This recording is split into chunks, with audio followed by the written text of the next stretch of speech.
Gloire à Dieu. Amen. Gloire à Dieu. Amen. Bonjour à tous. J'espère que vous êtes dans la joie ce matin. Amen. Moi, je suis vraiment heureuse d'être de retour et de vous voir en fait tous ensemble.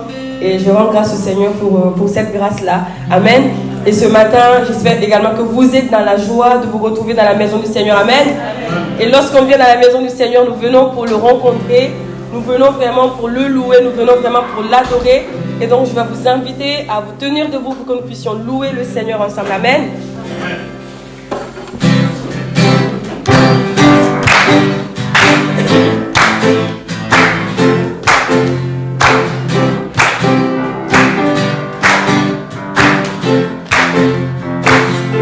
Ta maison, je viens dans ta maison, je veux te rencontrer, tel que je suis, m'abandonner.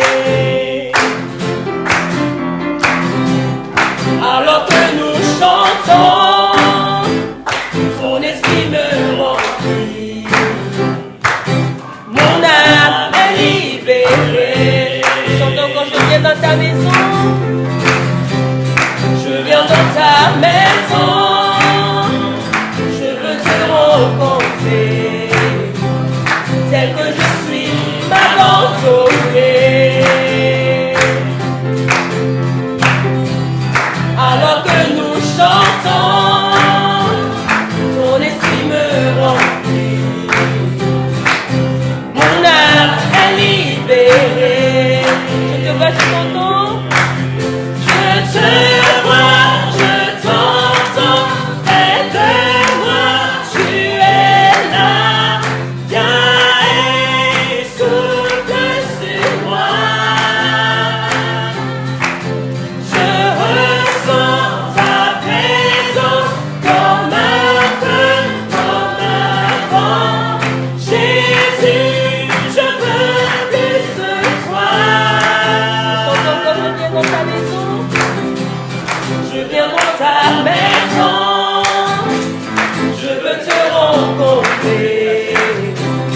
Tel que je suis, m'abandonner. Alors que nous chantons, ton esprit me remplit, mon âme est libérée. Je t'entends, Seigneur. Je te vois, je t'entends, près de moi, tu es là. Viens et souffle sur moi. Je ressens ta présence comme un feu, comme un vent. Jésus, je veux plus ce soir.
la terre.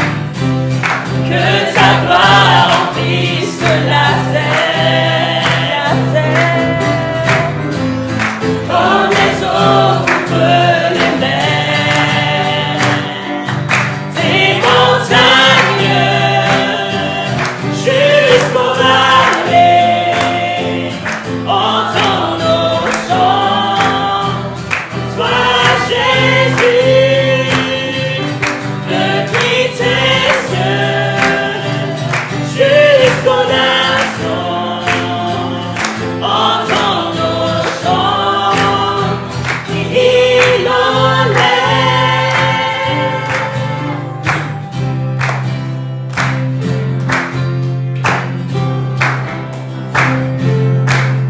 Alléluia, Alléluia,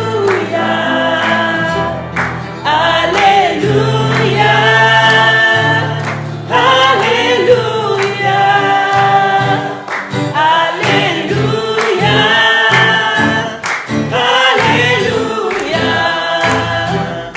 Alléluia,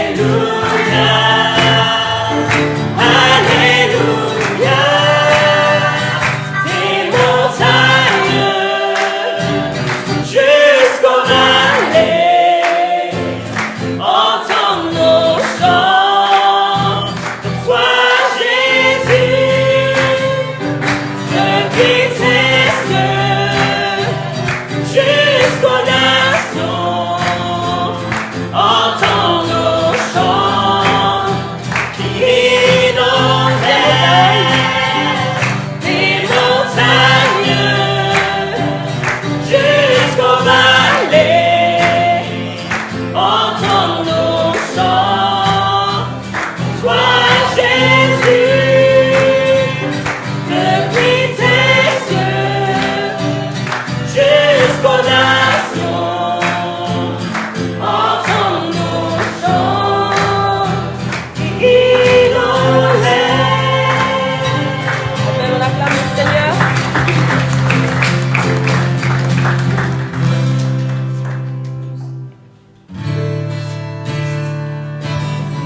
Gloire à Dieu.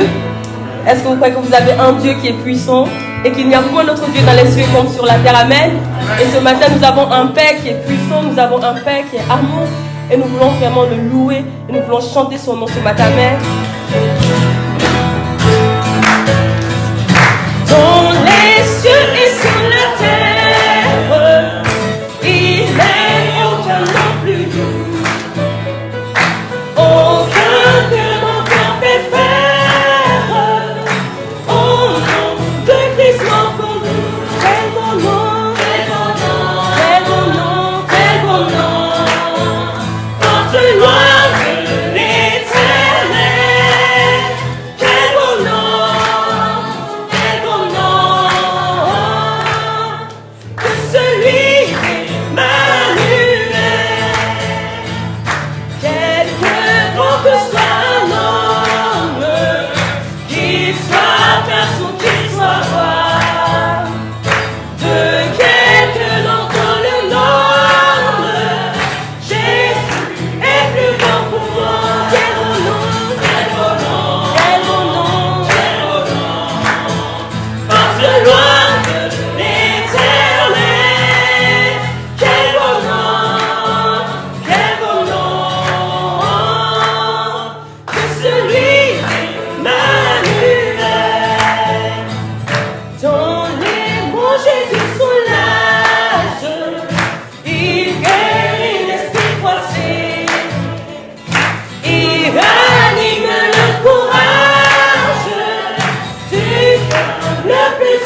Tu étais là dès la création, Fils unique du Dieu très haut. Les mystères de ta gloire révélés en toi, Christ, notre Seigneur. Oh, ce nom est si merveilleux, oh, ce nom est si merveilleux, le nom de Jésus-Christ, mon roi. Oh, ce nom est si merveilleux, sa beauté est sans pareil. Oh, ce nom est si merveilleux, le nom de Jésus. Tu n'as pas vu les cieux sans nous. Tu n'as pas voulu les yeux sans nous. Alors Jésus, tu es venu. Ton amour a vaincu mon péché. Plus rien ne peut nous séparer. Oh, ce nom est si glorieux. Oh, ce nom est si glorieux. Le nom de Jésus-Christ, mon roi. Oh, ce nom est si glorieux, sa beauté est sans pareil. Oh, ce nom est si glorieux, le nom de Jésus.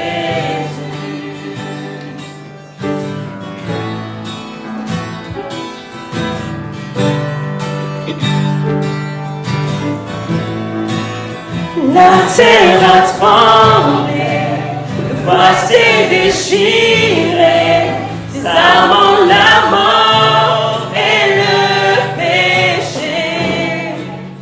Les cieux chantent ta gloire, l'écho de ta victoire, car tu es le roi ressuscité.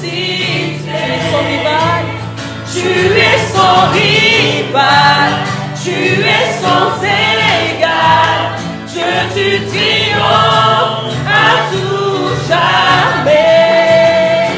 À toi soit le règne, à toi soit la gloire, ton nom surpasse tout autre nom. Le victorieux, oh, ce nom est victorieux, oh, ce nom est victorieux, le nom de Jésus-Christ, mon roi. Oh, ce nom est victorieux, sa puissance est sans pareil. Oh, ce nom est victorieux, le nom de Jésus. Tu es sans rival, tu es sans égal, Dieu tu triomphes à tout jamais. À toi soit le règne, à toi soit la gloire, car ton nom surpasse tout autre nom. Oh, ce nom est victorieux, oh, ce nom est victorieux, le nom de Jésus-Christ, mon roi. Oh, ce nom est victorieux, sa puissance est sans pareil. Oh, ce nom est victorieux, le nom de Jésus. Oh, ce nom est victorieux, le nom de Jésus.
je n'aurai plus de force.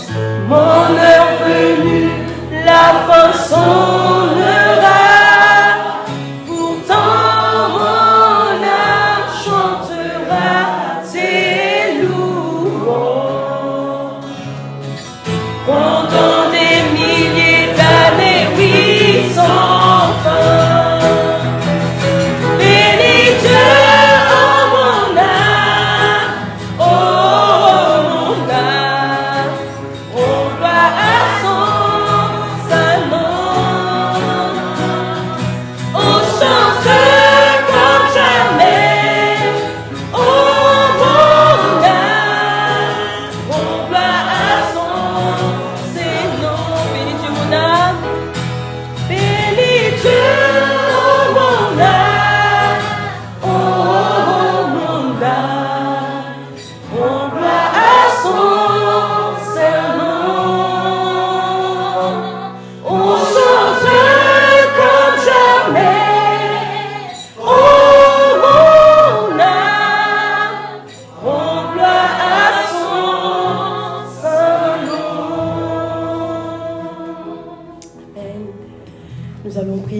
Pour recommander le culte entre les mains du Seigneur, prier avec que vraiment l'Esprit de Dieu nous conduise tout au long de ce culte, que l'Esprit du Seigneur prenne la première place, afin que nous puissions disposer nos cœurs pour recevoir pleinement du Seigneur ensemble ce matin. Prions.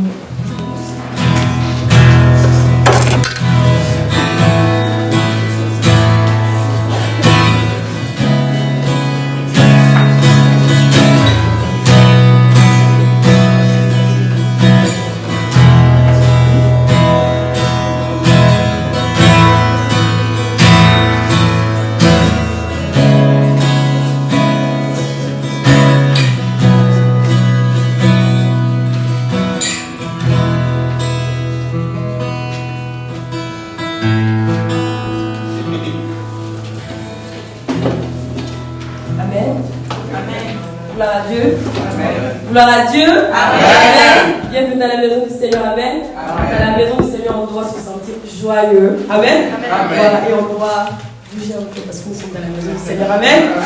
Et alors, donc, du coup, ce matin, donc, je remercie le Seigneur pour ce culte que nous avons. Et voilà, comme d'habitude, je vais juste vous présenter assez rapidement les programmes de l'église. Donc, on avait pris une pause pendant les vacances, donc bientôt c'est la rentrée pour les élèves, c'est également la rentrée pour les programmes de l'église. Amen. J'espère que vous êtes contents également de reprendre les activités de l'église.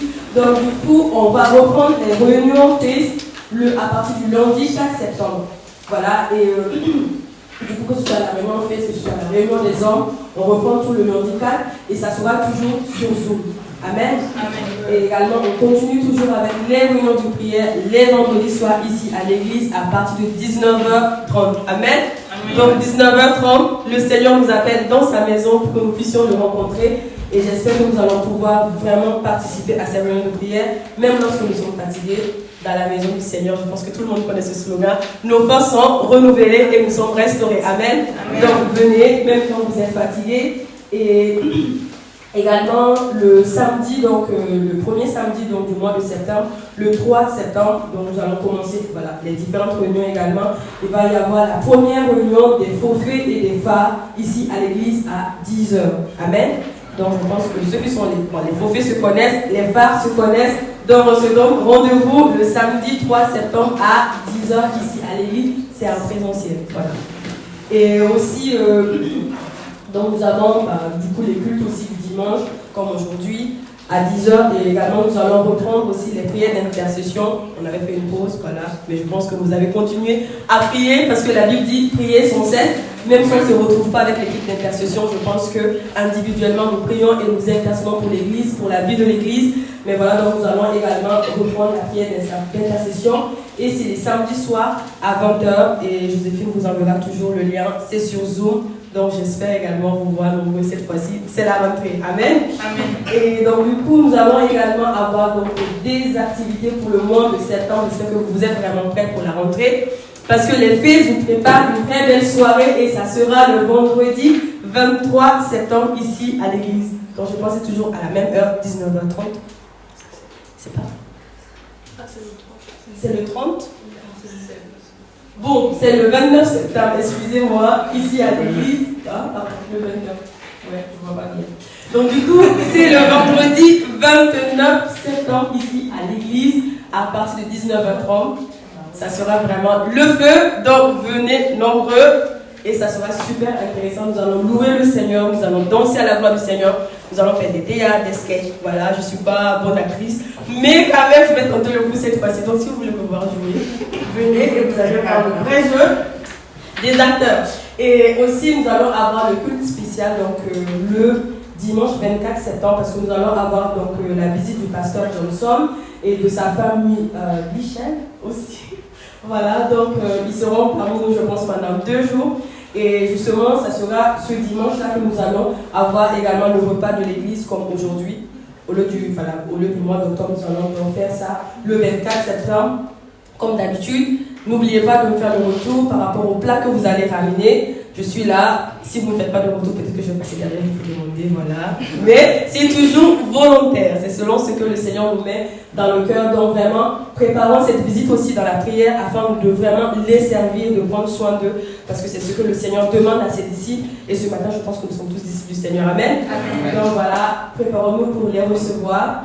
Et pour ne pas oublier, donc les études bibliques aussi vont reprendre à l'église à partir donc, du 15 octobre. Maintenant, ça c'est ouvert à toute l'église, mais c'est sous inscription. Et pour les personnes qui sont intéressées, vous allez vous rapprocher donc du pasteur et il va vous expliquer, je pense également qu'il va prendre un temps pour expliquer également donc, ces études que nous allons commencer au mois d'octobre. Et je pense que j'avais oublié la lecture biblique de l'église. C'est important, on doit se nourrir avec la parole de Dieu parce que c'est la nourriture de notre âme. Amen. Amen. Et nous lisons à présent donc le livre de Ruth. Et bon, après, on va commencer avec Samuel. Je pense que dans ces livres également, le Seigneur nous parle, il nous donne beaucoup d'enseignements. Et j'espère que nous serons bénis en méditant la parole de Dieu quotidiennement. Amen. Amen. Et je pense que c'est tout pour les annonces. Et du coup, on va préparer aussi nos cœurs pour offrir, donc apporter nos offrandes au Seigneur. Et parce que c'est le Seigneur qui nous bénit. Et lorsqu'il nous bénit, nous devenons aussi des sources de bénédiction pour notre Église. Amen. Donc je vais prier pour ce moment. Seigneur, merci pour ta bonté, pour ton amour. Reçois la gloire, la louange et l'adoration. Seigneur, merci, Seigneur Dieu, pour la grâce que tu nous donnes ce matin. À présent, nous voulons, Seigneur, t'apporter nos offrandes. Nous voulons vraiment, Seigneur, te louer, te glorifier et reconnaître ta Seigneurie, Seigneur Dieu, à travers cet acte, Seigneur Jésus-Christ. Et je te prie de bénir tous mes frères et sœurs ici présents. Je te prie, afin, mon Dieu, mon roi, qu'il demeure des sources de bénédiction pour faire avancer ton royaume. Reçois la gloire, la louange et l'adoration dans le nom puissant de Jésus-Christ que nous avons prié. Amen. Amen. Bon culte à tous.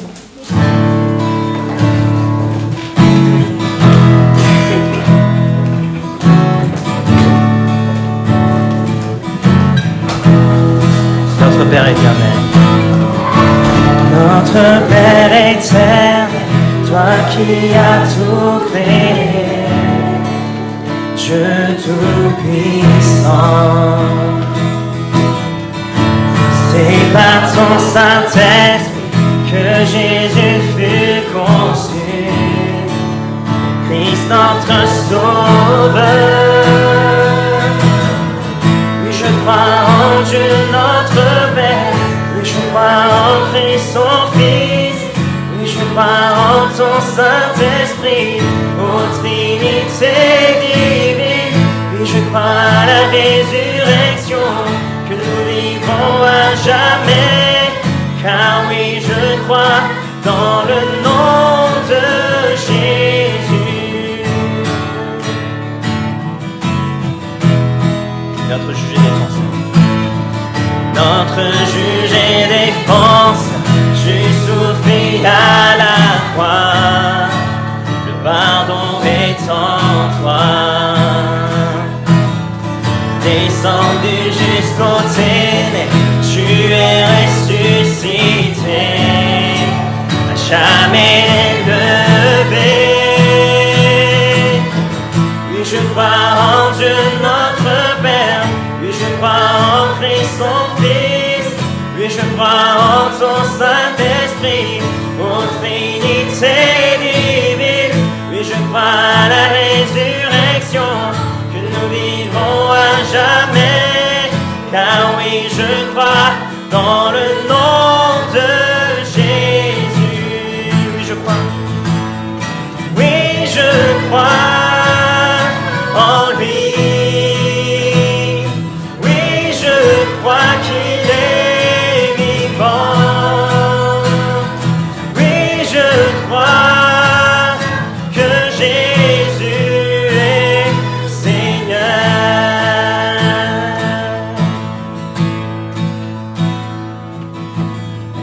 Oui, je crois à la vie éternelle. Je crois que d'une vierge il est né. Je crois à la communion des saints et en ta sainte Église. Et je crois à la résurrection quand Jésus reviendra. Car oui, je crois dans le nom de Jésus. Car oui, je crois. Car oui, je crois dans le nom de Jésus.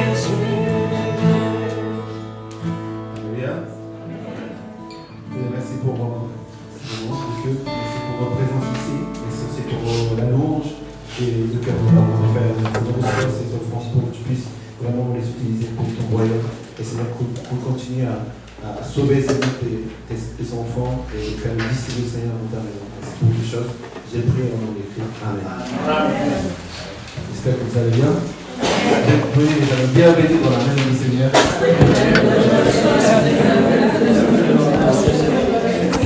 J'espère que la semaine s'était très bien passée. Aujourd'hui, donc, c'est très bien parce que le culte s'est enrichi à travers de nouveaux visages. Bienvenue aussi parmi nous. On peut applaudir pour la sœur qui est pour les premières fois.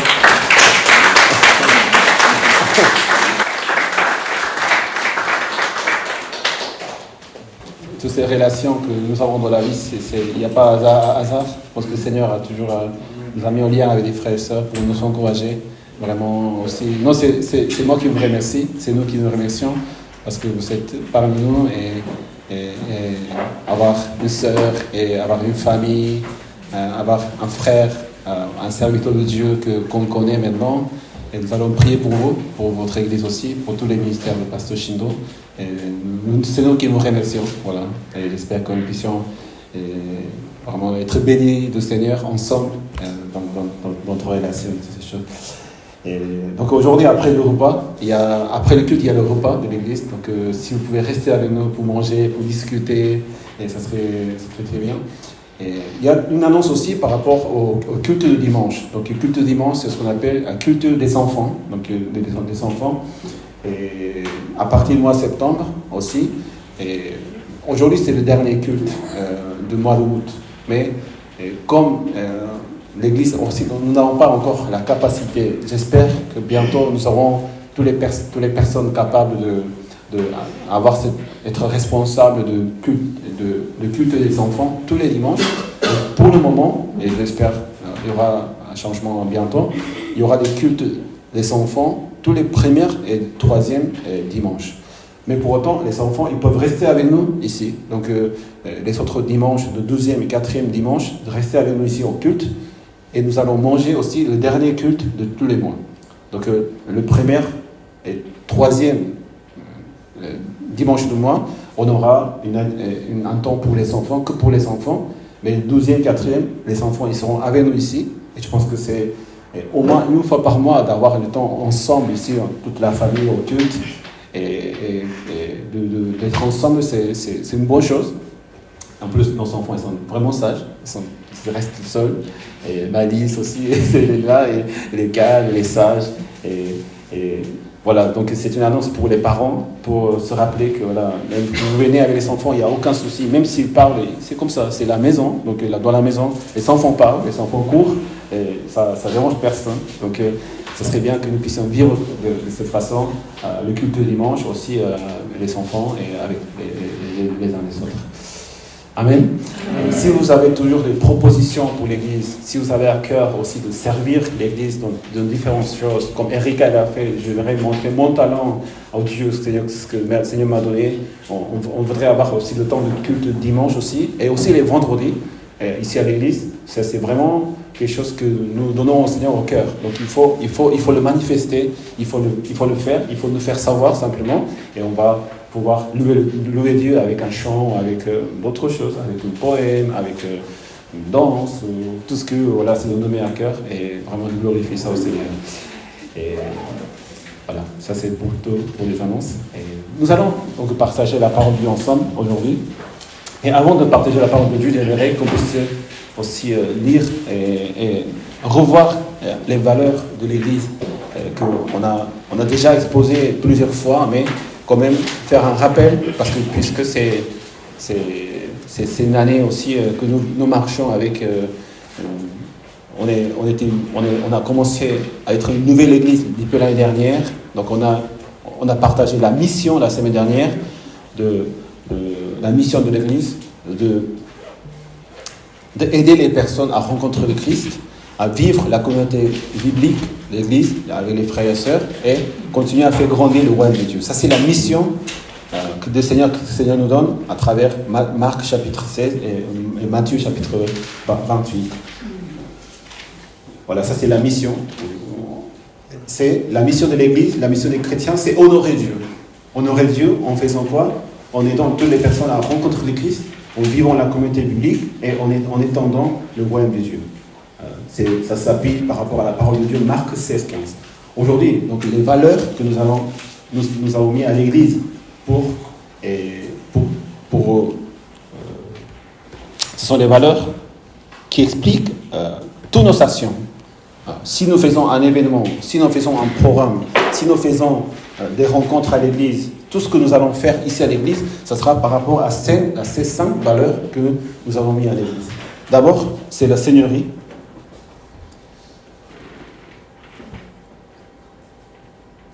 Je vais expliquer très rapidement. Donc la Seigneurie, c'est la première valeur que nous avons dans l'Église. Parce que Jésus est le roi des rois et le Seigneur des seigneurs. Et nous croyons que la soumission à la volonté de Dieu et à sa parole est le point de départ de la foi chrétienne et le fondement de toute croissance spirituelle. Une fois qu'on devient chrétien, on est né en tant que croyant, enfant de Dieu. Et ça commence avec la soumission totale de notre vie dans la parole de Dieu, qui est une parole de bénédiction, qui est une parole de vérité, qui est une parole de promesse pour chacun de nous, et aussi la croissance spirituelle. Tout chrétien doit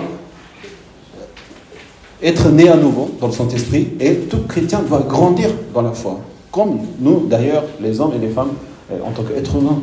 Donc c'est la Seigneurie qui va nous diriger à faire tout ce travail de grandir dans le Seigneur, dans la connaissance, dans l'intelligence.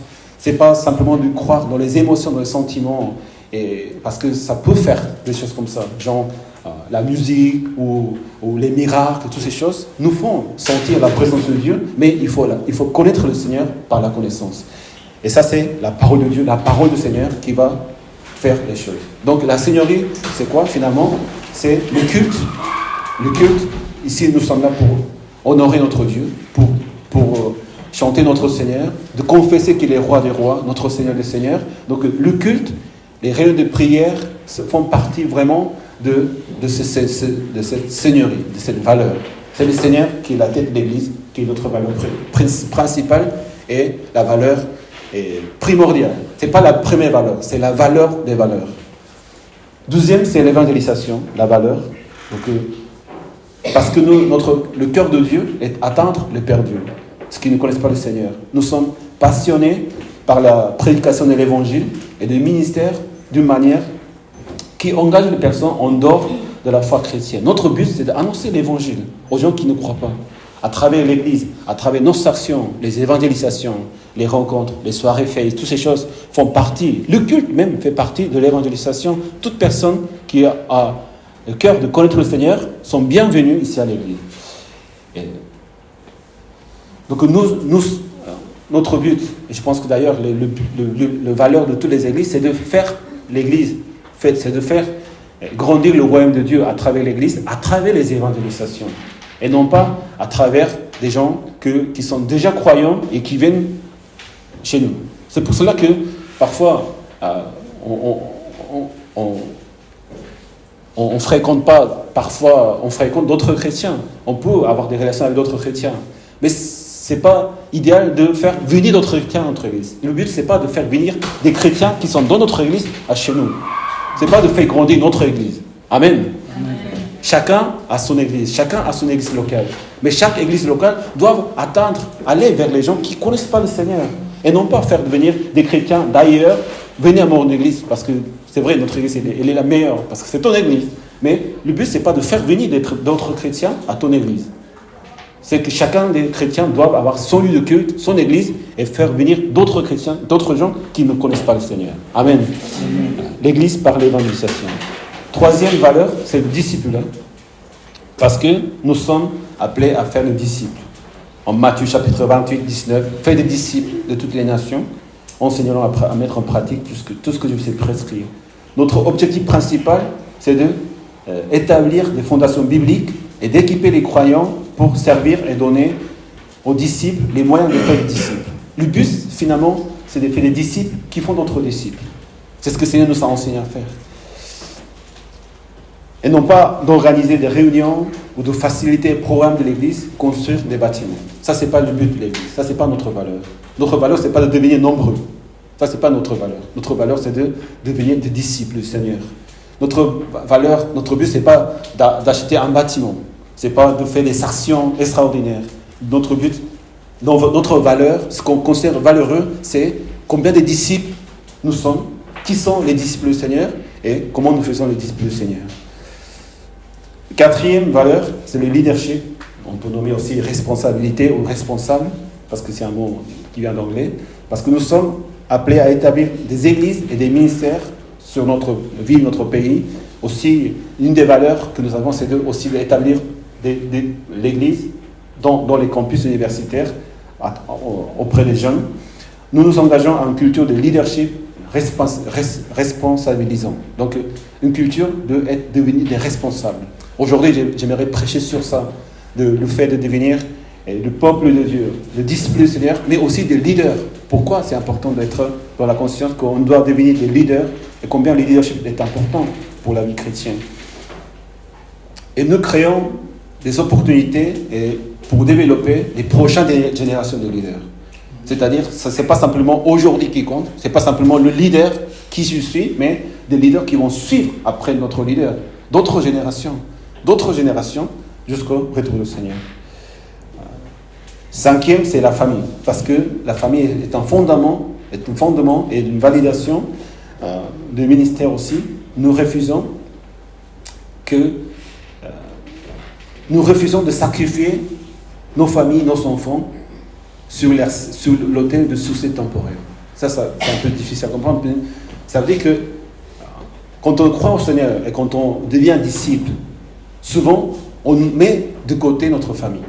C'est-à-dire, on consacre tout le temps pour Dieu, en tant que responsable de l'Église, en tant que pasteur, en tant que chrétien, mais la famille doit être pas un sacrifice. La famille doit être partie de notre vie même. Amen. On doit prendre ça, on doit faire les choses avec la famille. C'est pour ça que le culte en famille, c'est important. Quand on voit une famille, des enfants, des parents et des enfants qui sont chrétiens, qui sont pour le Seigneur, qui vivent pour le Seigneur, ça c'est un vrai miracle. Et je considère, je vois Erika aussi et Yuko, mais c'est un vrai miracle qu'un enfant dans la famille puisse vraiment grandir dans le Seigneur, à cœur de servir le Seigneur, à cœur de vraiment de louer Dieu, être dans la maison du Seigneur, c'est un miracle. Et nous sommes été appelés pour fonder des familles en Christ. Amen. Amen. C'est pas non, je sers le Seigneur, ma famille, c'est Dieu qui s'en occupe. Ça marche pas comme ça. Il faut que nous, en tant que parents et pères, nous devons accompagner, expliquer, être avec eux dans la douceur, enseigner, apprendre, patienter. Combien c'est difficile d'être un bon père, une bonne mère, n'est-ce pas? Mais par l'aide de Dieu, parce que c'est notre valeur, on ne peut jamais laisser à côté la famille, on ne peut jamais négliger la famille, parce que je sers Dieu, parce que je fais pour Dieu, je prie au Seigneur. Dieu ne veut pas que nous sacrifions notre famille parce que nous aimons le Seigneur. Amen. Nous devons aimer la famille. Et parce qu'aussi nous croyons que Dieu nous appelait à être une famille spirituelle, l'Église. Non seulement la famille que nous avons dans notre vie personnelle, mais aussi une famille spirituelle. Nous embrassons la communauté, rejetons l'idée des relations jetables et choisissons de marcher dans l'amour, le respect et l'unité. C'est-à-dire, l'Église n'est pas une relation qu'on fréquente à un certain moment. C'est un endroit où je viens voir d'autres chrétiens. Oui, c'est un endroit où chacun vient pour soi-même et on fait ce qu'on voudrait faire. Non, l'Église, c'est une famille. Et ce n'est pas une relation jetable. C'est un mot un peu traduit d'anglais, donc ça peut être mal compris, mais une relation passagère. Une relation ça peut durer 1-2 années après. Ça veut dire qu'on n'est pas vraiment engagé en tant que famille. La famille ne se sépare pas. La famille, elle dure. La famille, elle vit ensemble. La famille, elle meurt pour la famille même. Donc, la notion de famille en tant qu'Église, c'est notre valeur. Et tout ce que nous faisons, le Seigneur, qui est la tête de l'Église, qui est notre chef, notre Père, évangéliser, pouvoir conduire les autres, ceux qui ne connaissent pas le Seigneur, à devenir partie de cette famille, devenir disciples, devenir responsables de cette famille. Et tout ça, ça nous fait la valeur que nous sommes une famille en Christ. Amen. Donc, avec ces 5 valeurs, nous voulons faire des activités, nous voulons créer des programmes, nous voulons vivre ensemble. Et nous avons besoin de vos idées, de votre cœur, de votre proposition aussi même. J'aimerais vraiment que nous puissions vivre la famille de cette façon. J'aimerais que nous puissions développer notre responsabilité en tant que croyants de cette Église, de notre famille, d'apprendre à travers la parole de Dieu, de comment faire le discipulat, et comment devenir disciple du Seigneur à travers le culte, mais surtout à travers les réunions des groupes. Les réunions de faith, les réunions de femmes, les réunions des hommes, tout ça, ça nous aide à être les disciples du Christ. Comment vivre dans le Seigneur. Et, comme nous avons dit tout à l'heure, les études bibliques, donc ce n'est pas une obligation. Et ce n'est pas une obligation, et ce n'est pas une condition pour devenir membre de l'Église non plus, et pour faire partie de cette famille, mais je préconise vraiment aux personnes qui sont venues à l'Église pour la première fois, ou qui n'ont jamais fait des études bibliques, des points fondamentaux, des connaissances basiques de ce qu'est-ce que la foi, qui est Jésus-Christ, qu'est-ce que le Saint-Esprit, qu'est-ce que la prière, l'Église, tous ces fondements essentiels de la parole de Dieu, il faut les connaître.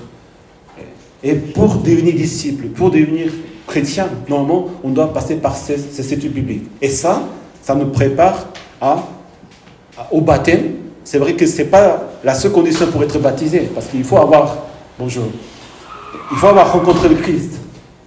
Mais il faut mettre les choses dans l'ordre, par point, et il y aura à peu près 4 samedis. Oui, je pense que 4 samedis, c'est suffisant, ou 4 à 6 samedis d'études bibliques pour les personnes qui sont venues pour la première fois ici à l'église, ou même ceux qui sont là, mais qui aimeraient participer à cette étude biblique, à s'engager pendant 6 semaines, 6 samedis avec moi-même, avec un livre qu'on étudie ici à l'église, pour faire les premières études bibliques de la parole de Dieu, pour devenir un disciple du Seigneur. Voilà, ça fait donc cette étude biblique, les réunions de groupe, les réunions de faith, tout ça, ça fait partie du discipulat. Et ensuite, si le Seigneur vous donne à cœur de devenir responsable, de prendre des responsabilités dans le royaume de Dieu et dans l'Église, il y a un groupe qu'on appelle les forfaits phares. C'est-à-dire que ce sont les futurs ouvriers de l'Église. Donc c'est un programme de formation en tant que disciple, en tant que responsable. Après avoir fait des formations de disciples, on passe maintenant à devenir responsable, à prendre des responsabilités dans l'Église, dans les différents ministères, toutes ces choses-là. J'espère que j'ai bien expliqué. J'espère qu'on va aussi revoir à toutes ces choses-là avec le temps. Et j'aimerais que aussi vous puissiez méditer sur ces choses.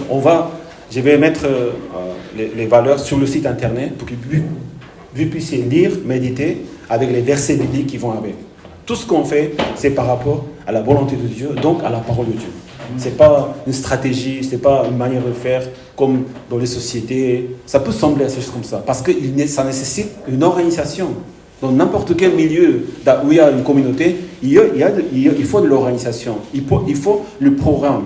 Pour que ça soit bien établi, ça soit bien soigné. On ne peut pas faire les choses comme ça, au hasard, quand ça donne envie, quand c'est possible. On se prépare pour construire le royaume de Dieu comme il faut, dans la sagesse du Seigneur. Amen. Aujourd'hui, nous allons voir la parole de Dieu pour focaliser sur la notion de toutes ces valeurs qu'on peut voir et que j'aimerais partager avec vous. Donc, en Marc chapitre 6, de verset 32 à verset 44. Et si vous pouvez, voilà, nous pouvons nous lever pour écouter la parole de Dieu et lire la parole de Dieu ensemble.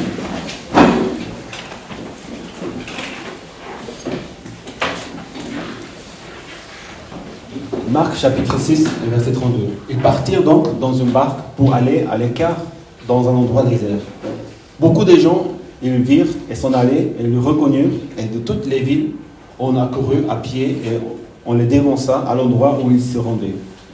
Quand ils sortirent de la barque, Jésus vit une grande foule et fut rempli de compassion pour eux, parce qu'ils étaient comme des brebis qui n'ont pas de berger. Il se mit à leur enseigner beaucoup de choses. Comme l'heure était déjà bien tardive, les disciples s'approchaient de lui et dirent « Cet endroit est désert et il est déjà tard. Renvoie-les afin qu'ils aillent dans les campagnes et dans les villages des environs pour s'acheter du pain, car ils n'ont rien à manger. » Jésus leur répondit « Donnez-leur vous-même à manger. » Mais ils lui dirent « Faut-il aller acheter des pains pour 200 pièces d'argent et leur donner à manger ?» Il leur dit « Combien de pains avez-vous ? Allez voir. » Ils s'en assurèrent et répondirent « 5 et 2 poissons. » Alors il leur ordonna de les faire tous asseoir par groupe sur l'herbe verte. Ils s'assirent par rangées de 100 et 50. Il prit les 5 pains et les 2 poissons, leva les yeux vers le ciel et prononça la prière de bénédiction. Puis il rompit les pains et les ordonna aux disciples afin qu'ils les distribuent à la foule. Il partagea aussi les 2 poissons entre tous. Tous mangèrent et furent rassasiés. Et l'on apporta 12 paniers pleins de morceaux de pain et ce qui restait des poissons. Ce qui avait mangé le pain était au nombre de 5000 hommes. Amen. Vous pouvez prendre place. Donc le titre ce matin, avec ces méditations, c'est les brebis, les disciples et les responsables du Seigneur. J'ai mis ce titre parce que dans le verset où nous avons lu, il y a plusieurs groupes de personnes qui apparaissent et nous pouvons repérer avec nos yeux. Je pense que les valeurs nous aident à voir les choses différemment. Quand quelqu'un voit dans la rue, il aime bien les voitures, c'est sa valeur à lui, il va regarder les voitures. Qui aime bien les chaussures, il va regarder les chaussures. Donc ça dépend avec quelle valeur tu regardes ta vie. Avec quelle valeur tu regardes la parole de Dieu, tu vas voir les choses différemment. Donc, avec nos valeurs que nous avons mises, seigneurie, évangélisation, avec disciples, responsabilité et de famille, on peut regarder la parole de cette manière. Quelqu'un qui cherche simplement de l'argent, il va regarder la parole de Dieu dans cette notion de l'argent. Comment je vais m'enrichir? Comment je vais être plus fort? Comment être chacun concentré à soi-même? Mais dans la parole de Dieu, dans la globalité, il y a des valeurs que le Seigneur nous enseigne à vivre. Et c'est selon ces valeurs que notre vie se construit et l'Église aussi. Dans ces versets très connus, très célèbres, où Jésus a fait manger 5000 hommes, et dans d'autres versets dit, sans compter les femmes et les enfants. C'est-à-dire, il y avait à peu près, les gens disent qu'il y avait à peu près 20 000 personnes. Parce que s'il y a autant d'hommes, il y a autant de femmes, il y a autant d'enfants. Normalement, dans cette période, il y a beaucoup d'enfants et beaucoup de femmes. Mais avant de rentrer dans ce verset,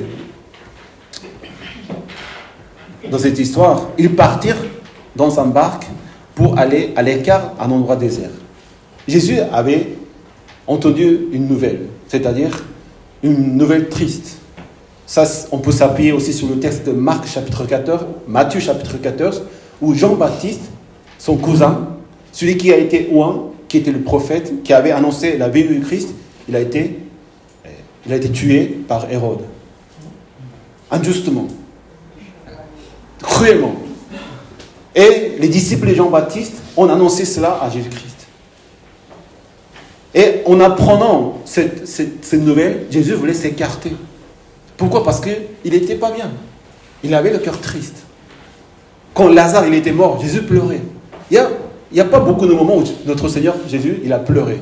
C'est-à-dire quand il aime vraiment sa famille, il aime vraiment ses proches. Quand quelque chose leur arrive, Seigneur aussi a ses sentiments en tant que pleinement homme, pleinement Dieu. Il a eu ses chagrins et ses moments de deuil. Il voulait s'écarter. Tout le monde cherchait à rencontrer Jésus-Christ parce qu'il guérissait, il chassait les démons. Les disciples, ils étaient alentour de Jésus-Christ. Tout le monde cherchait à être près de lui. Mais Seigneur, il avait vraiment le cœur difficile, mais il voulait s'écarter. En même temps, les disciples, avant de cette histoire des 5000 hommes, ils s'étaient envoyés 2 par 2 dans les villages pour chasser les démons, pour enseigner la parole de Dieu, pour annoncer l'évangile. Et quand ils retournent, ils disent, en Marc chapitre 6, un peu avant notre verset, les disciples se rassemblaient autour de Jésus, racontaient tout ce qu'ils avaient fait, tout ce qu'ils avaient enseigné. Le rôle des disciples, ils s'étaient envoyés dans la mission pour annoncer la parole et pour enseigner surtout. Donc l'enseignement, c'était une des missions des disciples. Enseigner quoi? Enseigner le royaume de Dieu. Enseigner cette bonne nouvelle. Partager cette bonne nouvelle. Enseigner à gens comment le royaume de Dieu allait arriver. Et Jésus leur dit, venez à l'écart dans un endroit désert. Et reposez-vous un peu. Parce qu'ils étaient tellement fatigués. Ils étaient tellement pris par le travail, par les choses. Les gens qui s'approchaient à eux, ils devaient enseigner, ils devaient dire. Parce que les gens, ils avaient besoin d'entendre cette bonne nouvelle. En effet, il y avait beaucoup de monde qui allait et venait. Parce qu'ils ont rencontré beaucoup de monde. Et ils n'avaient même pas le temps de manger. Tellement ils s'étaient occupés. Tellement ils s'étaient pris par cette mission, ils n'avaient même pas le temps de manger. Donc, très très fatigant. Donc, c'est dans ce contexte qu'ils vont se retirer, prendre une barque pour s'éloigner un petit peu, pour avoir leur propre temps. Mais les gens, ils ont vu. Il faut qu'on réfléchisse sur une question très importante. Qu'est-ce que la vie des chrétiens? Qu'est-ce que la vie des disciples? À quoi ressemble la vie d'un disciple du Seigneur? Encore plus, à quoi ressemble la vie de Jésus-Christ? Parce que nous, on a une notion, n'est-ce pas? Être chrétien, c'est ça. Vivre en tant que chrétien, en tant qu'hommes et des femmes, qu'on a reçu la grâce du Seigneur, quelle est l'image d'une vie chrétienne? Une vie joyeuse? Une vie amusante? Une vie paisible? Est-ce que c'est une vie toujours sur ses réussites, tout se passe bien, il n'y a pas de difficultés, on est des élites, on est des privilégiés en quelque sorte, on est dans la main de Dieu. Et quand nous vivons notre propre vie, on peut dire pourquoi ces choses m'arrivent, qui je suis finalement, en tant que chrétien, qui je suis. Mais quand on voit la parole de Dieu, quand on voit la vie de Jésus-Christ, sa vie n'était pas toujours joyeuse. La vie de Jésus n'était pas toujours facile. Il a été rejeté par son propre peuple. Il n'a pas été accueilli en tant que Messie. Il était cherché par tout le monde. Ses disciples aussi, ils n'avaient pas le temps de manger. Quand on ne mange pas, on souffre normalement. Quand on travaille beaucoup, comme tout être humain, on est fatigué. Vous savez, dans la société, on utilise beaucoup ce mot burn-out. C'est-à-dire, on est tellement pris, accablé par le travail, par la pression des gens, par le temps, par la fatigue. Vous savez, quand on est fatigué, nos émotions aussi changent. Nos réactions aussi changent. Quand quelqu'un est fatigué, quand les choses ne marchent pas bien, et la colère, ça vient très rapidement. Quand on a faim, on se met très en colère rapidement aussi. Il ne faut pas toucher quelqu'un qui a faim. Même les animaux, il ne faut pas toucher quand ils mangent. Mais quand quelqu'un est fatigué, quand quelqu'un a faim, ça veut dire que son état émotionnel, état mental n'est pas bien. Mais Seigneur Jésus a vécu toute sa vie de cette manière. Pourquoi ma vie n'est pas heureuse? Est-ce que vous êtes heureux ce matin? J'espère. Mais souvent on dit, ma vie n'est pas heureuse. Je suis fatigué. Je viens le culte dimanche, mais j'ai des soucis dans mon cœur. Comment faire ma vie? Le lendemain, on doit travailler. Je dois faire les courses. Je dois encore manger, encore faire la cuisine. Je dois faire certaines choses. Tous ces devoirs, toutes ces choses, et des obligations que nous avons. Et on se dit, ça c'est pas bien. Mais regardez Jésus-Christ. Regardez le Seigneur. Il est toujours fatigué. Il est toujours menacé. Il est toujours, en quelque sorte, dans sa zone, dans sa vie, inconfortable. Quand Jésus avait dit, suivez-moi, les renards et les oiseaux du ciel, ils ont des nids. Mais le Fils de l'homme n'a pas un endroit où il puisse reposer sa tête. Il n'est pas venu dans le monde pour être le roi, pour avoir toutes les richesses, pour avoir la vie la plus confortable, la plus joyeuse, la plus privilégiée de tout le monde. Même s'il avait le droit parce qu'il était le roi et le créateur. Mais si nous cherchons le confort, mon bonheur, oui, m'amuser ou avoir une vie joyeuse, dans quel terme? Même nous pouvons dire que nous sommes joyeux. Quand les disciples, 70 disciples de Christ, parce qu'il n'avait pas que 12 disciples, mais il avait encore des 70 disciples, il y avait des gens qui suivaient Jésus-Christ. Quand on dit les disciples, ça veut dire, à cette époque, on appelait tous les chrétiens des disciples. Il n'y avait pas des chrétiens. Le mot chrétien, ça veut dire les gens qui suivent Jésus-Christ. Pour être disciple, il faut renoncer sa vie, porter sa croix et suivre Christ. Donc, ils sont disciples. C'est la même chose. Ils avaient 70 disciples. Ils sont allés chasser les démons. Avec leurs paroles, les démons tombaient du ciel. C'était réel. À cette époque des églises primitives, dans la première époque de la venue de Jésus-Christ, il y avait beaucoup de miracles et beaucoup de démons qui étaient chassés. Parce que c'était un temps où Jésus il vient inaugurer le royaume de Dieu. Donc, il y avait autant de choses à effacer, à chasser, et des miracles incroyables aussi. Il y avait beaucoup de menaces aussi par rapport à la parole de Dieu. Dans les endroits encore aujourd'hui dans le monde où il y a des menaces, où il y a vraiment des manifestations de Saint-Esprit, surtout des persécutions, donc, comme dans l'époque de Jésus, il y a beaucoup de miracles qui se passent. Mais quand il y a dans un endroit où il y a beaucoup de chrétiens, il n'y a pas de menaces, de persécutions, c'est rare de voir des miracles visuels. Mais les miracles existent toujours. Ils sont véritablement vrais, et comme l'époque de Jésus-Christ. Et quand les disciples ils sont venus, le Seigneur leur dit, ne vous réjouissez pas parce que les mauvais esprits vous sont soumis. Mais réjouissez-vous de ce que vos noms soient inscrits dans le ciel. Notre joie, ce n'est pas parce que je réussis ma vie, parce que Dieu m'amuse. C'est vrai, ça fait plaisir de lire la parole de Dieu, de vivre sa foi. Ça doit créer la joie aussi. Mais ce n'est pas toujours joyeux. Et quand ce n'est pas joyeux, on dit non, ce n'est pas bien. Mais si on dit réjouissez-vous parce que vos noms sont inscrits dans le ciel. Notre joie, ce n'est pas émotionnel ou sentimental. Ce n'est pas parce que ma vie elle marche toujours bien. Notre joie, c'est parce que mon nom elle est inscrit dans le ciel. Amen. Parce que j'appartiens au Seigneur. Parce que je suis déjà enfant de Dieu. Parce que je me réjouis, parce que je suis chrétien. Dieu m'a fait grâce encore aujourd'hui d'être vivant, de souffler, de ne pas être puni par nos péchés, nos pensées, nos infidélités. Nous ne méritons même pas prendre le micro et prêcher la parole de Dieu avec notre orgueil, notre méchanceté. Le Seigneur connaît tout de nous-mêmes. Le Seigneur nous aime. Le Seigneur nous a acceptés dans son royaume. Réjouissez-vous parce que cette joie, c'est spirituel. C'est beaucoup plus profond. Le Seigneur, avait une vie très fatigante. Les disciples aussi. Mais ils étaient dans la joie. Parce que la valeur de Dieu, la valeur des chrétiens, ce n'est pas les mauvaises valeurs, ce n'est pas la richesse, ce n'est pas si je m'amuse, si je ne m'amuse pas. C'est parce que ma joie, c'est que nous sommes des enfants de Dieu. Nous appartenons au Christ. L'apôtre Paul lui dit, réjouissez-vous. Encore, il répète, réjouissez-vous. Il est où? Dans la prison. Comment quelqu'un qui est dans la prison, il peut se réjouir? Il peut dire aux autres se réjouir. Parce que sa joie, elle est différente. Sa joie ça ne dépend pas de l'environnement. Sa joie, ça vient de l'intérieur. Et aucune chose, si vous avez la vie en Christ, votre joie, elle est éternelle. C'est une joie absolue. Amen.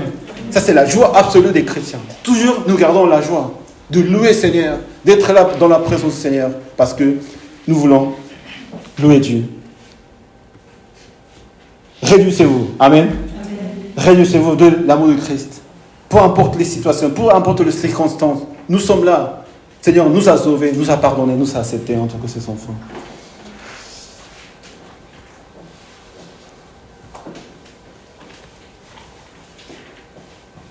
Après, quand les Seigneur et les disciples étaient dans l'endroit où ils étaient arrivés avec la barque, le monde venait, la foule venait. Et le Seigneur fut rempli de compassion pour eux parce qu'ils étaient comme des brebis qui n'ont pas de berger. Et il se mit à leur enseigner beaucoup de choses. Malgré la fatigue, malgré le chagrin de cœur d'avoir perdu Jean-Baptiste, son cousin, et l'homme de Dieu, le prophète, l'homme le plus juste sur la planète, avec cette tristesse, il n'abandonne pas ses brebis. vous avez la compassion. C'est ce qu'on appelle la compassion. Il a eu la compassion pour ces gens. Le leader qui est le Seigneur, le leader, vraiment le leader. Qui est un leader? C'est celui qui a la compassion pour les autres. Celui qui a la compassion pour la foule. Malgré la difficulté qu'il y a, malgré la fatigue qu'il y a, malgré les émotions qu'il y a dans notre cœur, de vouloir tout abandonner. Laissez-moi tranquille pour une fois. On pourrait dire, bien sûr, pour que tout le monde a le droit de se reposer. Mais quand ils voient la foule, qui n'ont pas de berger, qui sont perdus, qui ont faim, qui sont pauvres dans leur vie, dans leur âme, dans leur esprit, Seigneur a compassion pour eux, et la compassion est beaucoup plus forte que notre faiblesse.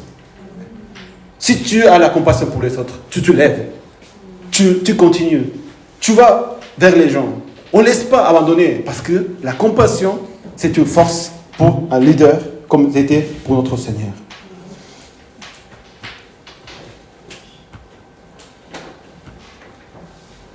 Et le Seigneur commence à enseigner beaucoup de choses. Parmi eux, c'est vrai, il y avait beaucoup de gens qui venaient. Dans d'autres versets, le Seigneur dit qu'il guérissait ces gens-là. Parce qu'il y avait des malades, il y avait des gens qui possédaient, il y avait des gens qui avaient besoin de se rétablir dans leur vie. Et donc, le Seigneur va guérir, mais aussi surtout va enseigner. Combien c'est important cet enseignement que le Seigneur fait? Parce que pour devenir chrétien, il faut apprendre la parole de Dieu. Ce qui est avec le cœur du Seigneur, ce n'est pas simplement de guérir, aider les gens, de secourir les gens. Ça, il faut aussi bien sûr le faire. Mais surtout, il faut être formé par la parole de Dieu. Amen. Toute écriture est inspirée de Dieu et utile pour enseigner, convaincre, corriger, pour instruire dans la justice, afin que l'homme de Dieu soit formé, équipé pour toute œuvre bonne. Le désir du Seigneur, ce n'est pas simplement d'aider les personnes, nous aider quand nous avons besoin, mais de nous former et que nous devenions ses disciples à lui, pour être nous-mêmes capables de nous guérir nous-mêmes. Si vous avez mal dans votre vie, si vous avez des problèmes, priez au Seigneur. Amen. Avec votre prière. Souvent, je sais que aussi, quand on vient quelqu'un ici à l'église, après le culte, vous venez demander la prière au pasteur. Et c'est très bien parce que c'est la maison de la prière et on peut prier ensemble. Mais ça ne doit pas être toujours comme ça. Je suis là toujours pour vous. Même après le culte, vous pouvez venir voir, je peux prier pour vous. Mais vous avez aussi cette autorité de prière dans votre vie. Parce que le Seigneur nous a enseigné à comment prier. On apprend à prier en étant aussi à être formé par la parole de Dieu. Parce que tous, à un moment, nous étions des brebis du Seigneur. Nous étions pauvres, sans savoir où aller, sans savoir pourquoi je vis ma vie, pourquoi je respire, pourquoi j'existe encore aujourd'hui, pourquoi je fais certaines choses que je ne veux pas faire.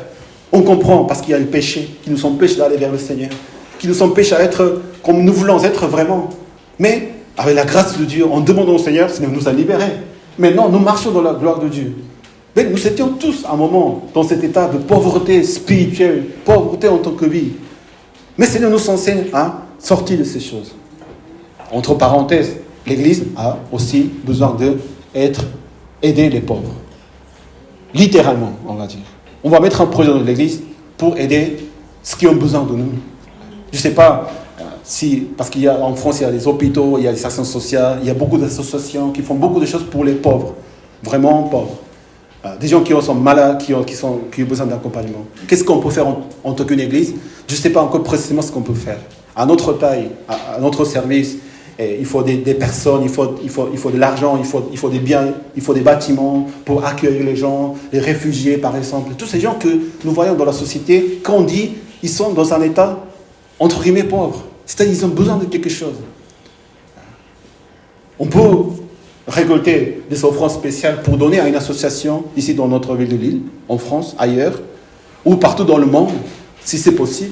Dans les lieux où il y a besoin vraiment des aides financières parce que c'est quelque chose qu'on peut faire rapidement et tout de suite. Même si c'est 10 euros, 5 euros par mois, c'est pas le problème. Ce qui compte, c'est le cœur. Qu'un chrétien, les enfants de Dieu, nous devons aider les pauvres. Amen. Et non seulement physique, mais aussi spirituel. C'est pour cela que nous enseignons la parole de Dieu. Seigneur nous enseigne la parole de Dieu. Nous devons accueillir toutes ces personnes qui sont dans cet état. Et même si nous avons des ressources humaines, aller vers eux. Voilà, aller vers eux. Mais ça nécessite pas mal de besoins. Mais visiter les endroits pour aider les gens, pour aider les pauvres. Et aussi, si le Seigneur donne l'occasion, d'annoncer l'évangile du Seigneur.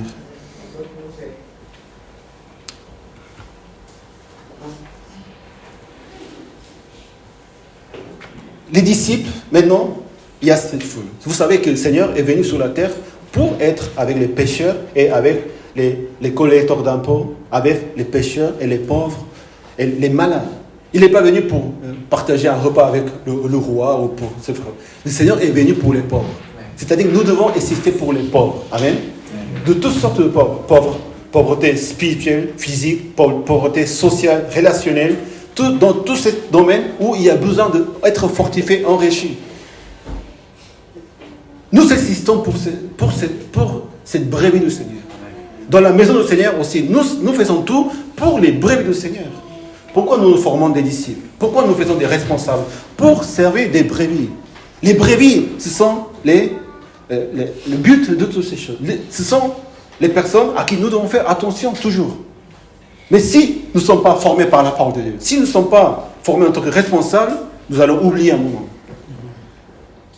Tous ces programmes de l'Église que nous faisons, les fêtes, les réunions de culte, toutes ces choses, et les formations, études bibliques, c'est fait pour servir mieux ces gens-là. Amen. Amen. Non seulement ici à l'Église, mais dans le monde aussi. Avec le temps, avec la grâce de Dieu, nous allons faire des actions pour pouvoir aider toutes ces personnes. Et en tant que famille, en tant que chrétien, dans notre propre famille aussi, nous allons servir en tant que responsables pour aider toutes les personnes que le Seigneur nous met dans notre vie. Ça, ce sont les brebis du Seigneur. Pour ceux qui, le Seigneur, avait compassion. Nous devons avoir compassion pour tous ces gens-là. Pour tous ces gens que nous connaissons, tous ces gens même que nous ne connaissons pas, pour tous ces gens qui ont besoin de soutien. Maintenant, il y a les disciples. Comme l'heure était trop tard, les disciples ils se posent des questions. Comment ils vont faire maintenant? Le soleil tombe, ils doivent manger. Les disciples se différencient dans ça. La foule, ils suivent le Christ, ils suivent le Seigneur, les enseignements, ils apprennent. Mais ils ne sont pas encore capables de se préoccuper. Qu'est-ce qu'on va faire pour manger toutes ces personnes-là? Les disciples, déjà qui suivent le Seigneur, qui ont reçu cet appel, qui ont appris, ils se posent ces questions. Ils pensent aux autres. Les disciples, c'est quelqu'un qui pense aux autres. Amen. Amen. Qui pense aux brebis du Seigneur. Quand on devient chrétien et quand on devient disciple du Seigneur, on veut aider les autres. Naturellement. On veut vraiment servir en quelque chose. On ne vient pas que pour soi-même. Mais d'abord, on vient tous pour soi-même. Moi, je vous disais que je venais à l'église pour manger. Parce qu'il y avait de bonnes choses à manger. Parce qu'il me donnait un cadeau. Donc c'était pour moi. Mais quand j'ai reçu la grâce et quand j'ai rencontré le Christ, j'ai commencé à regarder autour de moi. Les frères, ceux qui ont besoin de moi. Ça, c'est le besoin que je peux apporter quelque chose. Donc, naturellement, on devient disciple. Mais les disciples disent, renvoie-les. Donc, ils cherchent à manger. Ils sont des disciples. Ils voient différemment que la foule. Ils voient ce que Jésus est en train de faire. Peut-être ils participent aussi à enseigner, à prier pour eux, à guérir, à chasser les démons et toutes ces choses-là avec le Seigneur. Ils font la même chose que le Seigneur. Mais maintenant, ils disent, renvoie-les. C'est-à-dire, ça, ce n'est pas notre responsabilité. Chacun d'eux doit se débrouiller à manger. Mais ils sont suivis de Christ. Ils sont avec eux. Mais les disciples, ils connaissent la parole de Dieu. Ils suivent le Christ, mais ils ne sont pas encore responsables. Ils n'ont pas cette idée de responsable. Donc le Seigneur leur dit, c'est vous-même qui vous allez donner à manger à eux. Ce n'est pas eux les responsables. Les brebis, ce sont les brebis à qui nous servons, à qui nous aimons, à qui nous avons la compassion. Mais si dans votre vie, il n'y avait pas des responsables qui sont responsables, c'est vous-même, personne ne serait ici. S'il n'y avait pas ton père, notre mère, qui sont responsables sur nous pour que nous puissions être chrétiens, marcher ensemble. S'il n'y avait pas des frères et sœurs qui vous ont accueillis, et bonjour frère, on va dire oui, tu vas bien, et tu dis tu vas bien. Personne n'est devenu aujourd'hui un chrétien, un disciple, par tout seul, par lui-même. Il y a eu toujours quelqu'un qui s'est approché à toi. Il y a eu toujours quelqu'un qui a prié pour toi, qui t'a aidé à marcher dans la foi, en Jésus-Christ. Il y a eu des responsables. Pour cela, il est important, non seulement de devenir disciple, parce qu'on peut avoir des pensées à dire, il faut faire quelque chose pour eux. Mais, renvoyer, ça veut dire, c'est pas moi le responsable. C'est déjà trop, ils sont trop nombreux. Notre capacité est trop petite. Nous sommes trop peu. Ah, même, c'est impossible, Jésus. Mais Jésus leur dit, donnez-vous même à manger. Vous êtes les responsables. Mais il dit, avec quoi nous allons les faire manger? Nous allons aller acheter les pains pour 200 pièces. Il y a 200 pièces, c'est beaucoup d'argent. Ils n'ont pas les 200 pièces, mais ils ont calculé à peu près, avec 200 pièces, nous allons faire manger, à leur donner à manger. Comment nous allons apporter toutes ces nourritures? Ça veut dire, cette question, ça peut être deux choses. Est-ce que c'est vraiment de la volonté de le faire ou il se manque un peu de Jésus-Christ? Comment? Nous allons acheter 200 pièces. C'est-à-dire, ils ne pensent pas comment, ils ne voient pas comment ils peuvent faire ça. Parfois, en voulant être responsable dans l'Église, dans le royaume de Dieu, nous nous précipitons aussi pareillement. Nous nous soucions pour les brebis. Mais quand nous voulons faire les choses, vraiment mettre en action, nous nous précipitons, nous ne pouvons pas trouver les solutions, nous nous stressons, nous sommes un peu stressés, un peu pressionnés, et on peut avoir des réactions comme ça. C'est normal. C'est peut-être, c'est naturel. Mais nous devons voir autrement les choses. Si nous voulons être vraiment responsables, et nous voulons nous responsabiliser, ce n'est pas parce que nous avons les capacités. Mais le Seigneur leur demande, qu'est-ce que vous avez? Combien de pain avez-vous? Allons voir. Allez voir. Forcément, il y a des choses que le Seigneur nous a mis dans la vie. Forcément, il y a des choses que le Seigneur nous a déjà données pour que nous puissions nous responsabiliser de toutes ces personnes, de tous ces brebis du Seigneur. Tu as des dons et des talents. Tu as des forces que le Seigneur a mis dans ta vie. Tu as des biens matériels que le Seigneur t'a donnés. Le Seigneur leur dit, allez voir combien de pain vous avez pour nourrir. Nous avons 5 pains. 5. Et encore 2 poissons. Ça, c'est quelque chose d'incroyable. Parce qu'il a demandé pour les pains. Mais parfois, on pense, on n'a pas grand-chose. Mais on a des choses qu'on n'a pas encore bien saisies. On a plus de choses que le Seigneur nous a données. Non seulement des pains, mais aussi des poissons.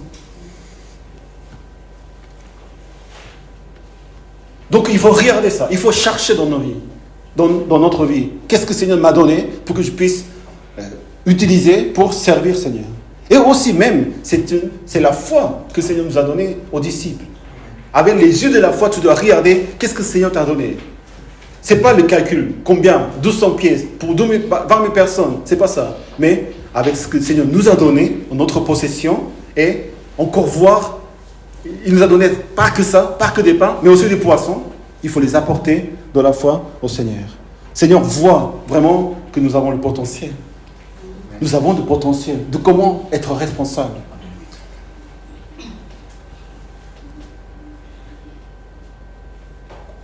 Il leur donna de faire asseoir et grouper les gens par 100 et 50. Ça, c'est quelque chose aussi, comment le Seigneur les enseigne à être responsables. Quand on apporte notre chose, de petites choses, avec les 5 pains, qu'est-ce que ça va faire? Le Seigneur demande, on apporte au Seigneur.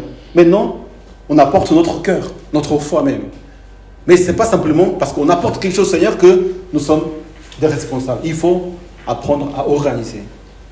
Ils vont diviser les gens par 100, par 50. Chaque disciple, ils vont s'occuper des groupes par groupe.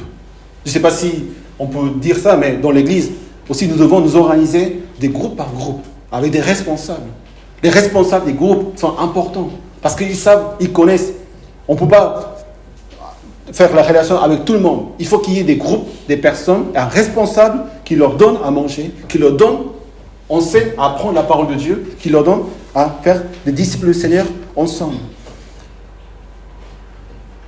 Il prit les pains et il prononça la prière de bénédiction et commence à distribuer les pains. En tant que responsable, nos capacités sont trop peu, mais si nous amenons ce cœur, ces petites choses, ce n'est pas important combien nous sommes, qui tu es, quelle capacité tu as, combien de personnes il y a dans l'église, combien de choses tu es en tant que personne, en tant que potentiel. Mais tous nous savons ces potentiels. Comme ces 5 poissons, ou 5 pains et 2 poissons, qui étaient le repas d'un petit enfant, n'est-ce pas, en Jean. Mais ça que tu as mis, que le Seigneur t'a donné, tu le donnes au Seigneur, tu pries au Seigneur, et le Seigneur agit à travers ces choses. Les miracles, ça se passe comme ça. Oui, c'est moi le responsable, c'est moi qui dois tout faire. C'est moi qui dois te faire ces choses-là. C'est impossible. Comment nourrir toutes ces personnes-là? Comment nous pouvons nourrir toute cette vie de l'île et la France? C'est déjà notre taille de l'église, notre chose, nos actions. Ça, si on fait un budget, c'est impossible même de faire un budget. Mais avec ce que le Seigneur nous a donné, avec ce que le Seigneur nous a déjà donné, il ne faut même pas demander au Seigneur, Seigneur, donne-nous les moyens pour le faire. Non. Le Seigneur a donné, allez voir ce que vous avez. Ce que nous avons, c'est ça, Seigneur. Maintenant, agis, Seigneur, parmi nous. Parce que nous voulons être des responsables. Seigneur, nous sommes enseignés à être des brebis. Et c'est les brebis qui comptent pour le Seigneur. Vous êtes les brebis du Seigneur. Mais aussi, vous êtes des disciples de Jésus-Christ. Et ensuite, non seulement des disciples qui voient, qui connaissent, mais qui peuvent vraiment se responsabiliser avec la foi et avec les potentiels que le Seigneur nous a déjà donnés. Amen. Ne vous inquiétez de rien, mais dans toutes choses, faites connaître vos besoins à Dieu par des prières, des supplications, dans une attitude de reconnaissance.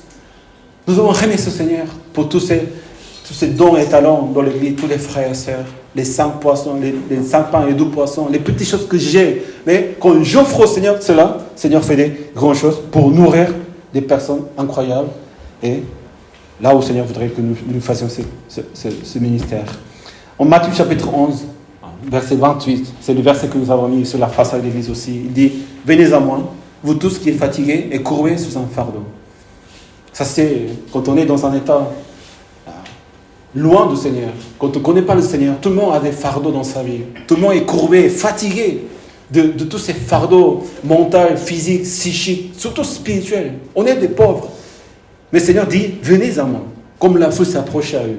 Et le Seigneur dit, acceptez et je vous donnerai de repos.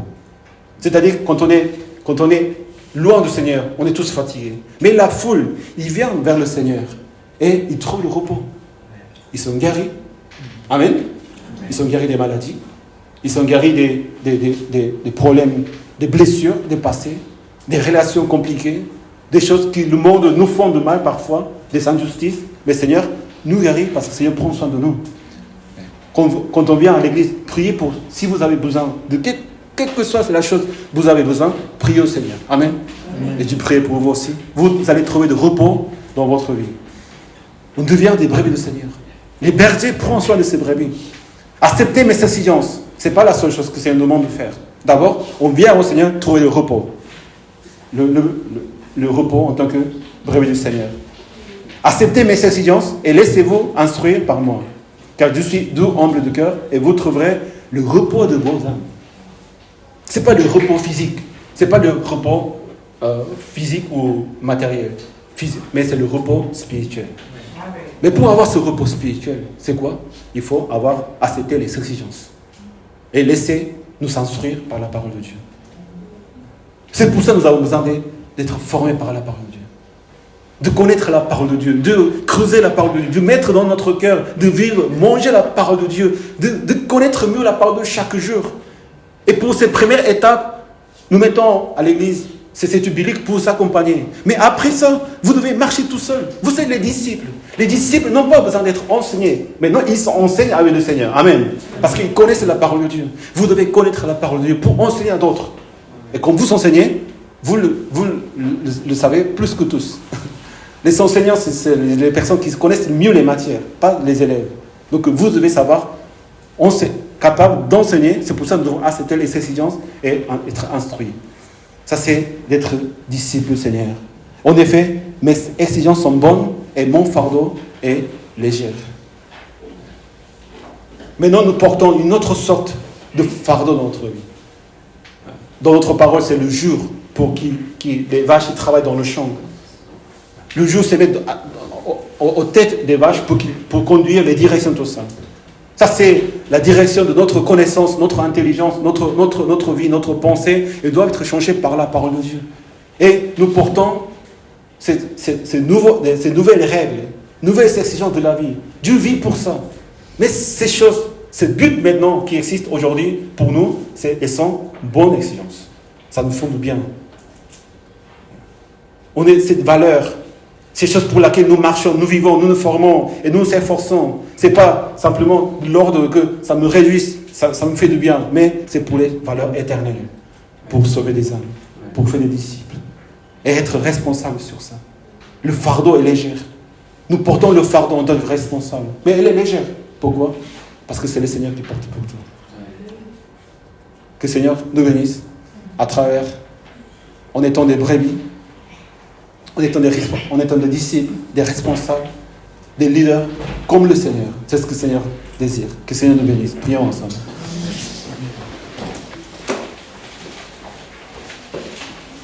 Dans d'autres versets, en Matthieu, à la vue des feux, il fut rempli de compassion pour elle, car elle était blessée et abattue. C'est ce que nous étions avant. Nous étions blessés, abattus, comme des brebis qui n'ont pas de berger. Alors il dit à ses disciples, la moisson est grande, mais il y a peu d'ouvriers. Priez au maître de la moisson d'envoyer les ouvriers pour sa moisson.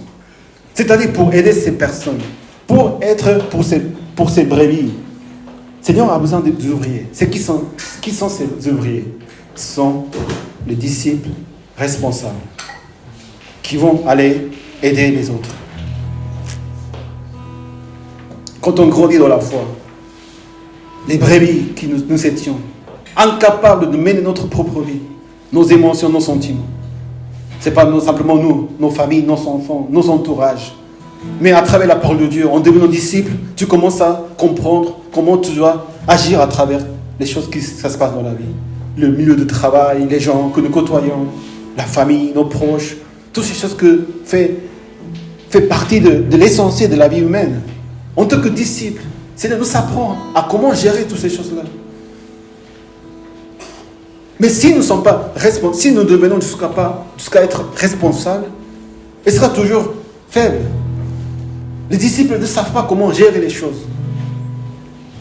Finalement, cette démarche dans la vie chrétienne, on commence par être perdu. On revient dans le Seigneur. Alléluia. On revient dans le Seigneur, dans la maison de Père, en tant que fils prodigue.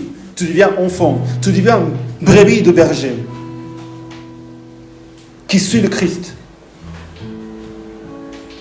Mais ce n'est pas encore fort. Ce n'est pas encore suffisant pour être vraiment un disciple du Christ. Il faut apprendre. Apprenons la vie dans le Seigneur. Amen. Apprenons à être des disciples. Et les disciples, ils sont toujours ensemble. Nous devons rester ensemble dans la maison du Seigneur, en tant que famille. Si on n'est que disciples, comment ça se passe? Finalement, on abandonne les autres. C'est vrai. Le Seigneur, les disciples dit, renvoie-les pour qu'ils cherchent à aller à manger. On ne peut pas nous responsabiliser de eux. En étant disciple tout seul, en suivant Jésus-Christ par moi-même, je suis le Christ, je suis chrétien, tu connais le Seigneur, ça ne suffit pas pour continuer à grandir le royaume de Dieu. Tu dois devenir responsable, finalement. Si personne n'est responsable de l'Église Seigneur, cette Église aujourd'hui ici, parce qu'il y a eu des hommes et des femmes, des gens qui ont eu à cœur de dire non, on va tout faire pour que l'Église puisse avoir jour. Encore aujourd'hui, dans beaucoup de pays du monde, il y a des responsables de l'Église, responsables des communautés, qui se responsabilisent, qui n'abandonnent pas, qui donnent leur vie, leurs moyens, leurs 5 pains et 2 poissons, et disent Seigneur, fais quelque chose pour que nous puissions être responsables de ces gens-là. Seigneur, envoie tes ouvriers, Seigneur. C'est toi, Seigneur, qui construis ton Église. Mais Seigneur, au moins, là où il y a un responsable, il y a des vies qui se sauvent. Imaginons que nous sommes 70 responsables dans l'Église. Ça, c'est le but que nous avons mis dans l'Église. Être 70 responsables. Le Seigneur a fait réunir les gens par 50, par 100. Parce qu'il faut un responsable pour chaque groupe. 70 responsables par 50 seulement, ça fait 3500. Amen. 3500. Mais comment toute cette foule vont être nourris et devenir disciples du Seigneur? Parce qu'il y aura des responsables. S'il n'y a pas de responsables, ils se dispersent. Comme dans la muette des animaux. S'il n'y a pas de responsables, ils se dispersent. Et le diable, les mauvais esprits, le monde, les hommes, la pensée de l'homme, il vient à avaler ces personnes, à détruire, à les séparer complètement des uns des autres. Il faut rester ensemble. Amen. Nous devons rester ensemble. Et il faut qu'il y ait des responsables dans ces maisons. Seigneur, merci parce que tu as mis des responsables dans l'Église. Et nous voulons, Seigneur, vraiment être des responsables. Dans une famille, on était enfants, on grandit. Il y avait nos parents qui ont pris soin de nous. Mais avec le temps, tu dois grandir pour être responsable de ta vie même, aussi de ta famille, de tes parents. Ça, c'est comment le Seigneur a conçu la famille. Nous sommes tous été conçus pour devenir responsables. Seigneur, donne grâce. Pour autant, soyons soit brebis, soit disciples, soit responsables, nous sommes tous la famille de Christ. Amen. Tous nous sommes des enfants de Dieu, tous nous sommes valeureux, mais Seigneur, pour nous bénir, veut vraiment te fortifier ta vie, pour que tu sois un disciple, un responsable. Si aujourd'hui tu es un brebis, vraiment demande au Seigneur. Et vous êtes vraiment précieux dans le Seigneur. Nous sommes là pour vous, nous vivons pour vous. Parfois, on est des brebis aussi, parce que nous sommes tellement faibles. Chaque jour, nous devons être devant le Seigneur en tant que brebis. Brebis, disciples, responsables. Nous sommes tous le Seigneur. Nous sommes tous une famille. Nous sommes tous son Église. Seigneur, bénis notre Église. Bénis ma vie, Seigneur. Bénis la vie des frères. Prions ensemble. Alléluia, Seigneur. Merci de bénir.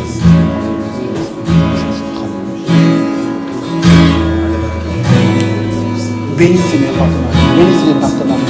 En tant que disciples, en tant que Seigneur, en tant que Seigneur, les responsables de ton royaume, Seigneur. Aide-nous, Seigneur, à marcher ensemble, Seigneur. Nous allons vraiment créer des Seigneur, que tu puisses vraiment faire vivre entre les disciples, entre les responsables, entre les responsables, les disciples, partage à travers ton amour, à travers ta vie, Seigneur. Merci de bénir en tant que Seigneur, pour ta famille, Seigneur. Nous te prions à ta famille. Alléluia, Seigneur. Bénis ensemble.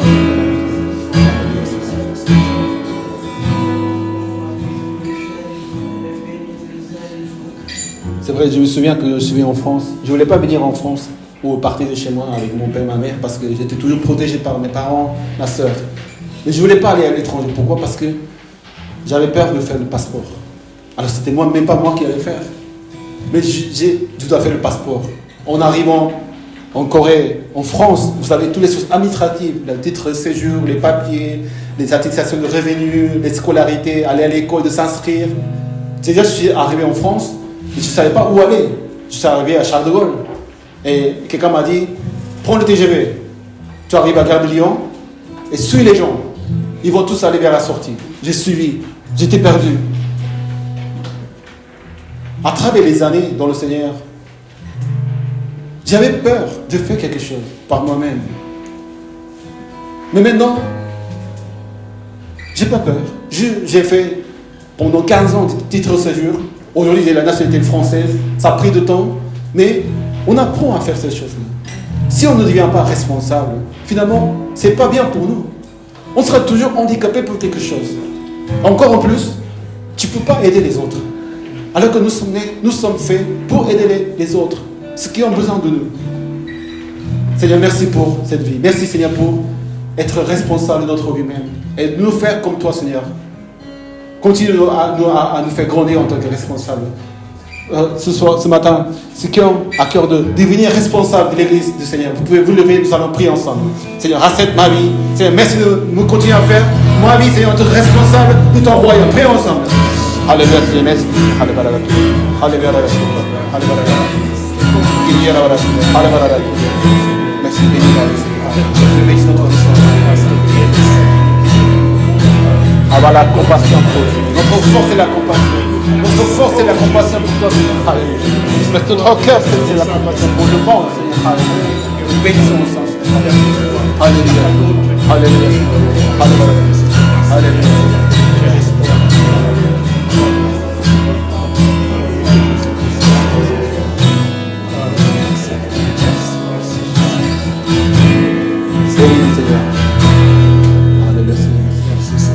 Nous allons louer le Seigneur, l'Éternel est mon berger, pour glorifier Dieu et pour finir avec ce matin.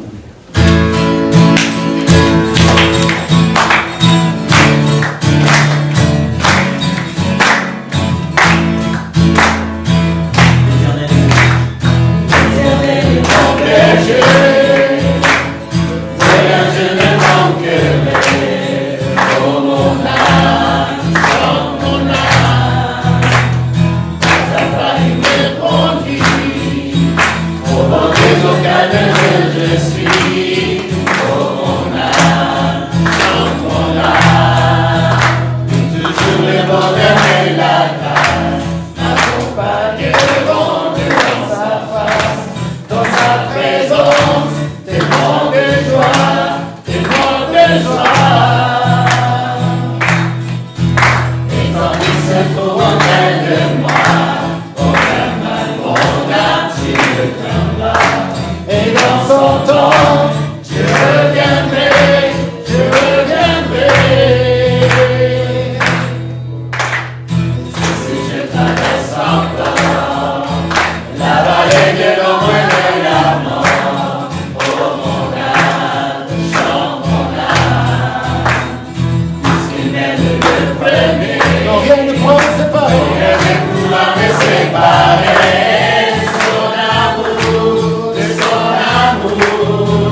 tu bénis. Tu nous bénis, Seigneur, en tant que tes brebis, en tant que tes disciples et tes responsables. Seigneur, aide-nous à être comme toi, Seigneur, de pouvoir aller, Seigneur, vers les autres, pouvoir aider les autres, enseigner des autres, former des leaders, Seigneur, à travers ta parole, Seigneur. Merci parce que tu as mis dans ton église, Seigneur, tellement des responsables, Seigneur, qui ont donné vraiment leur tout, leurs 5 pains, 2 poissons pour ta gloire, Seigneur. Continue à multiplier, Seigneur, toutes ces choses pour que nous puissions vraiment annoncer ton amour et vivre, Seigneur, en tant que responsable, Seigneur, comme tu as été pour nous, Seigneur. Merci de bénir aussi chaque famille, chaque enfant, les futurs responsables, Seigneur, nos enfants, qui sont les prochaines générations, des leaders, Seigneur, qui vont changer le monde, Seigneur, à travers ta grâce, ton amour, Seigneur. Et c'est aussi pour tous les parents, Seigneur. Je prie, Seigneur, pour Yuko, Seigneur, qui a fait, Seigneur, qui a marché dans la foi pour, Seigneur, pour sa famille, son église et, Seigneur, sa fille, son pays, Seigneur. Continue à bénir, Seigneur, son église au Japon, Seigneur. Aussi, je prie pour mes parents, Seigneur, qui vont retourner en Argentine, que, Seigneur, tu puisses les bénir à travers son talent. Et ces dons et talents, tu as mis, Seigneur, pour, à travers sa trompette, à travers sa vie et tout ce que, Seigneur, il a construit pour ton royaume. Continue à utiliser leur vie, Seigneur, pour ta gloire, Seigneur. Laissez aussi bénir toutes les familles, tous les enfants qui sont en retour, Seigneur, ici à la maison. Tu les protèges, Seigneur, tu accompagnes les pas. Et, Seigneur, aussi de bénir, Seigneur, chacun de nous, Seigneur. Nous soyons des responsables de ton royaume, de ton église, de nos familles, Seigneur, et de nous-mêmes, Seigneur. Merci pour toutes choses. J'ai prié au nom de Christ. Amen. Amen. Applaudissons au Seigneur pour nous, Seigneur. Allez, dis-le à notre. Nous sommes les brebis, les disciples et responsables du Seigneur. Nous sommes les brebis, les disciples et les responsables. Le Seigneur vous bénisse. Amen.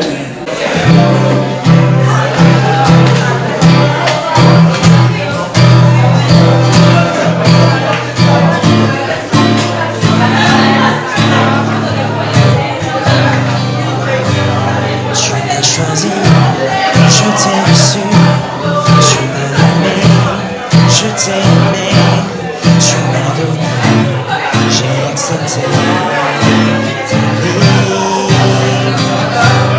Je suis tombé, tu m'as relevé, tu as effacé tout mon passé, tu m'as pardonné, tu as transformé ma vie. Encore et encore à chaque instant, tant que je respire, je te choisirai. Encore à chaque instant, tant que je respire, encore et encore à chaque instant, tant que je respire, je te choisirai. Encore à chaque instant, tant que je respire.